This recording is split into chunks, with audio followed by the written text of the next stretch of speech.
Welcome to ScreenCrush, I'm Ryan Airy. Loki Season 1 is finished, and now we're free to look back on all of our fan theories and see all of the clues that we missed about the episode's big reveal. Or, in our case, recap a lot of what we've already told you in our Easter egg videos, but with a lot of new insight. Now, in the past, we got burned by our fan theories that it was Mephisto all along, or the bees. Oh, no, not the bees! Not the bees! Ah! No.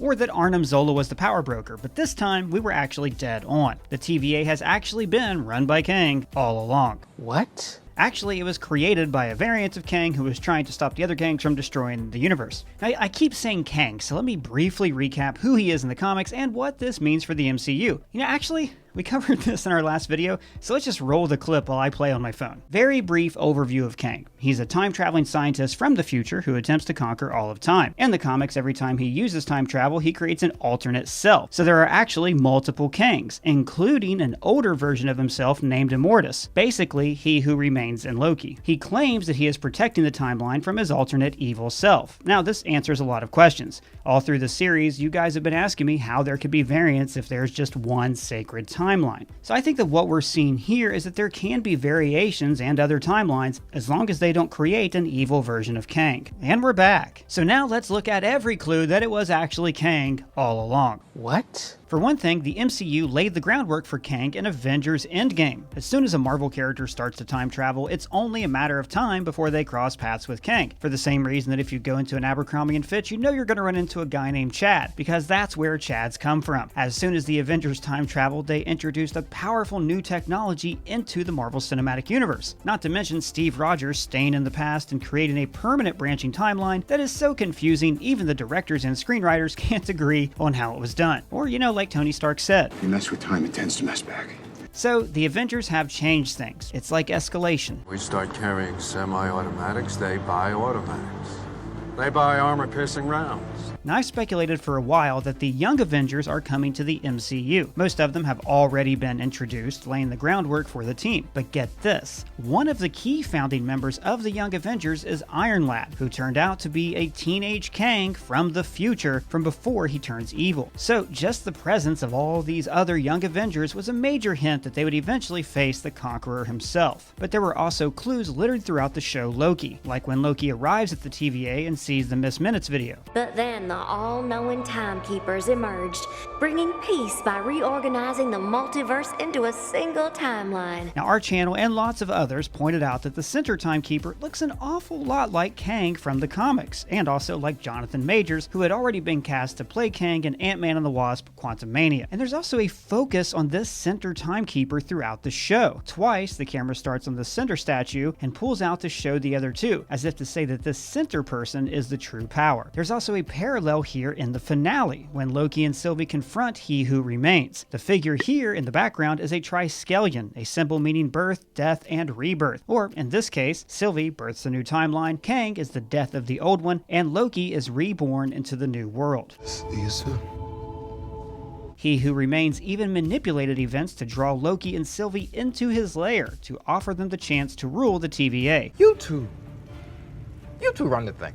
So, in a sense, these three represent the three timekeepers. The logo of the TVA also kind of looks like the face of Kang from the comics. And as soon as the timekeepers were introduced, it was a major hint that Kang, or his future older self named Immortus, was coming. In the comics, the timekeepers are actually space lizards who rule the TVA, and they allow Immortus to rule over a 7,000-year period of time, if he can prevent the Avengers from becoming so powerful that they threaten the timekeepers' existence. Now, something similar has happened in the show, except Immortus, that's older Kang, is trying to prevent an alternate timeline that is ruled by his evil variant self. Not every version of me was so pure of heart. WandaVision also introduced the idea of Nexus beings, another important Kang connection to the comics. Nexus. Because the world doesn't revolve around you. Or does it? And there's even a theory that the Scarlet Witch entity that Wanda sees when she gets her powers could be a Nexus being. In the comics, a Nexus being is a person who is the one constant in their reality, the being that's the cornerstone of their timeline. In the comics main universe, this character is Wanda, so Immortus uses her to try to overthrow the Timekeepers. And we're probably going to be seeing more of the Nexus beings in the show What If. There's a comic storyline where the Watcher enlists the help of many Nexus beings to protect the Timekeepers from being wiped from existence. But by far the biggest hint that we would see Kang was the presence of Ravonna Renslayer. She is not part of the TVA in the comics. In the books, she is a princess from the 43rd century who falls in love with Kang. For a brief period of time while he was in suspended animation, she even ruled his time city Chronopolis while posing as him. Just like in the show, where Ravonna is the voice of the Timekeepers. The Timekeepers are monitoring every aspect of this case. And turns out to be the voice of Kang. And by the way, this city in the quantum realm from Ant-Man and the Wasp looks an awful lot like Chronopolis, or it could end up being the TVA itself. After all, time works differently in the quantum realm. Time passes differently here in the TVA. When we first met Judge Renslayer, she's posed beneath the center statue inside of its ellipse, perhaps implying the romantic connection she has with Kang in the comics, or indicating that she is Kang's voice. You were disloyal to the TVA. Also, the TVA operates like a fascist state, exactly how Kang rules in the comics. Everyone is controlled through propaganda, making people hate members of their own population by calling them cosmic mistakes, and most importantly, by convincing everyone that we need the dear leaders who are wise and always right. They are toiling away in their chamber, untangling the epilogue from its infinite branches. I see.